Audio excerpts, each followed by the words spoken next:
ఒకసారి ఓ అంతర్జాతీయ సభలో ఒక ఇంగ్లీష్ వ్యక్తి స్వామి వివేకానందను చూస్తూ ఇలా అడిగాడు. మీరు హిందువులు దేవుళ్ల విగ్రహాలకి పూజలు చేస్తారు, నైవేద్యాలు పెడతారు. అవి తినలేవన్న విషయం తెలిసిన ఎందుకు పిచ్చి వాళ్లలా చేస్తారు అని అన్నాడు. దీనితో సభలో ఉన్న వాళ్ళు అందరూ నవ్వి అవమానం చేశారు. స్వామి వివేకానంద మాత్రం ఆ ప్రశ్నకి తక్కువ పదాల్లోనే చాలా బలమైన సమాధానం ఇచ్చారు. ఆయన అన్నారు, మీరు మీ కింగ్ స్టాచ్యూకి 21 తుపాకీలు కాల్చి గౌరవం ఇస్తారు కదా, ఆ విగ్రహం వినలేదుగా, అయినా ఎందుకు గౌరవం ఇస్తారు అంటే? ప్రశ్నించిన వాడు మౌనం అయ్యాడు. వెనుక నవ్వినవాళ్ల ముఖాలు సీరియస్ అయ్యాయి.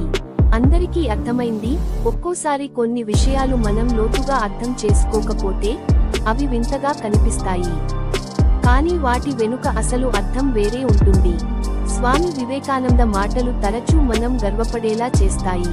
ఆయన మనం ఏ స్థాయిలో ఆలోచించాలో చూపించారు. ఇలాంటి సంఘటనలు మన దేశ, మన కల్చర్ గొప్పతనాన్ని తెలియజేస్తాయి. ఇంకా ఇలాంటివి తెలుసుకోవాలంటే ఈ వీడియోని లైక్ చేయండి. ఇంకా ముఖ్యంగా మన అస్తిత్వాన్ని గుర్తు చేసేలా ఈ కథనాన్ని షేర్ చేయండి. మరియు మా ఛానల్ను సబ్స్క్రైబ్ చేసుకోండి.